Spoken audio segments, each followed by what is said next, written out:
लड़का एक नहीं, दो नहीं, पूरे 28 साल बाद अपनी माँ से मिलता है।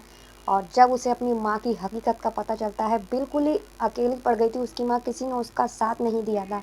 जब उसे माँ की हकीकत पता चलती है तो वो बहुत रोता है अपनी माँ से मिलकर और अपनी माँ को इंसाफ दिलाने का फ़ैसला करता है। उसकी माँ का ना ही उसके माँ-बाप ने साथ दिया था, ना ही उसके भाई ने, किसी ने उसका साथ नहीं दिया था। लेकिन जब उसका बेटा बड़ा हो जाता है, अब उसको बेटा मिल जाता है, तो वो भी खुश होती है बहुत। दोस्तों, मैं गीता गुप्ता, स्वागत है आप लोगों का मेरी आज की एक सच्ची कहानी में। जय माता दी। और अगर आपको वीडियो अच्छी लगे तो प्लीज़ वीडियो को लाइक कर दीजिएगा, जिससे मेरा हौसला भी बढ़ता रहे। और अगर आप नए हैं तो प्लीज़ चैनल को सब्सक्राइब कर दीजिएगा।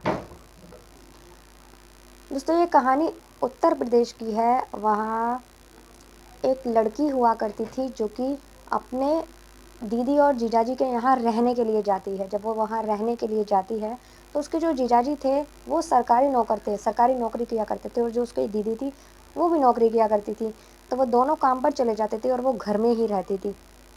और जो पड़ोस में दो लड़के रहा करते थे जो कि मुसलमान थे, उसकी नज़र उस पर पड़ी होती है, तो वो उसको हमेशा ही परेशान करते थे। और एक दिन मौका देखकर उसके घर में घुस जाते हैं और उसके साथ ज़बरदस्ती करते हैं, हैवानियत करते हैं दोनों, और दोनों उसका रेप करते हैं। उसके बाद और उसे धमकी भी देते हैं कि अगर तूने किसी को भी ये बात बताई तो हम तेरे दीदी जीजाजी को जान से मार डालेंगे, तू तो चली जाएगी, पीछे से उनका ध्यान कौन रखेगा, और वो वैसे भी बाहर रहते हैं, उनको जान से मार दिया जाएगा। इस डर से वो चुप रहती है और कुछ दिन बाद अपने घर चली जाती है।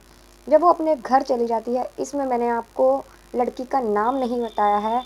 लड़की का नाम मैं नहीं बता सकती, वैसे सरिता नाम है, जो कि एक नया नाम है उसका।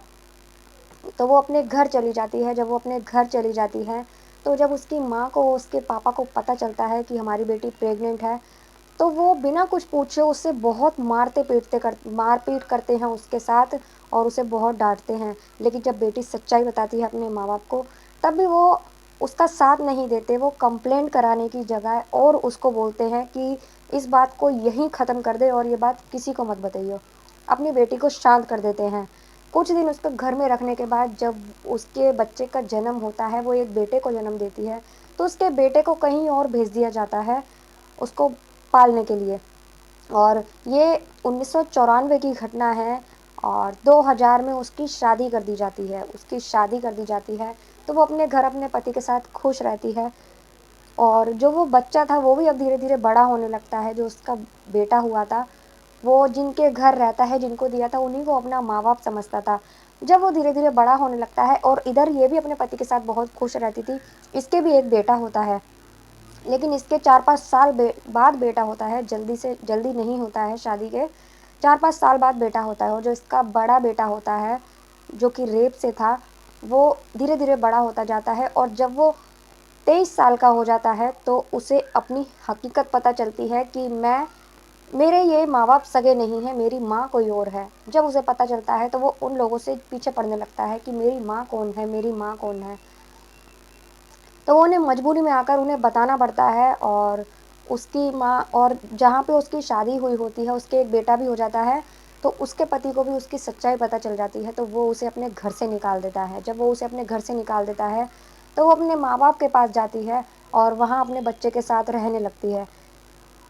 वहाँ रहने लगती है और इधर उसके बेटे को, जहाँ पे वो रहता था, वो 28 साल का हो चुका होता है। तो उसको उसके घर वाले जो थे उसको लेकर आते हैं और दूर से उसको दिखाते हैं कि वो तेरी माँ है। वो आकर अपनी माँ के सामने खड़ा हो जाता है। जब वो खड़ा होता है तो उसकी माँ उसे पहचान नहीं पाती, तो वो उससे पूछती है कि आप कौन हो। तो वो उसे माँ बुलाता है और उसको बताता है कि जो उसके साथ में आए हुए थे, उसके माँ बाप जिन्होंने उसे पाला था, वो लोग उसको सारी सच्चाई बताते हैं कि ऐसे ऐसे आपको याद है 28 साल पहले आपने एक बच्चे को जन्म दिया था जो आपसे दूर कर दिया गया था, ये वही आपका बेटा है। तो वो गले लगकर उससे बहुत रोती है और उससे वो बहुत खुश होती है, वो अपने बेटे से मिलकर, क्योंकि उसका बड़ा बेटा था वो। और वो पूछता है उसका बेटा कि आपके साथ क्या हुआ था। वो सारी सच्चाई अपनी माँ से पूछता है और कहता है कि आपको डरने की कोई ज़रूरत नहीं है, दुनिया में कोई साथ हो ना हो, अब आपका बेटा आपके साथ है। वो सारी सच्चाई अपने बेटे को बता देती है।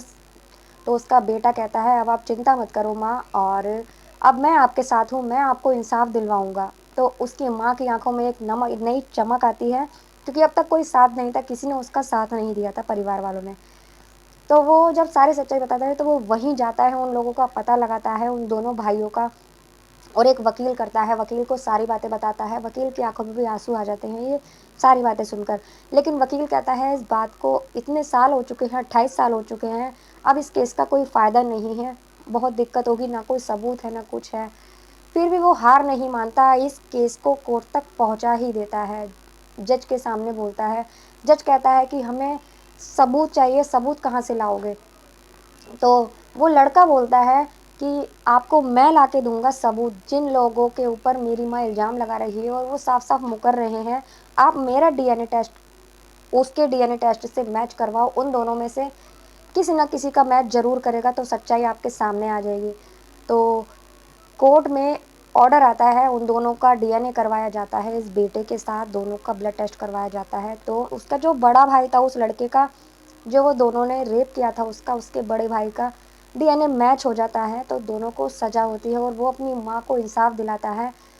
जज भी उसकी जय जयकार कर रहे थे, जज ने भी तालियां बजाई थी कि एक बेटे ने, जिसने अभी तक अपनी माँ को देखा नहीं था, माँ का किसी ने साथ नहीं दिया था, लेकिन उसका बेटा उसको इंसाफ दिलवाता है और वो बहुत खुश होती है, अपने दोनों बेटों के साथ एक नई ज़िंदगी की शुरुआत करती है।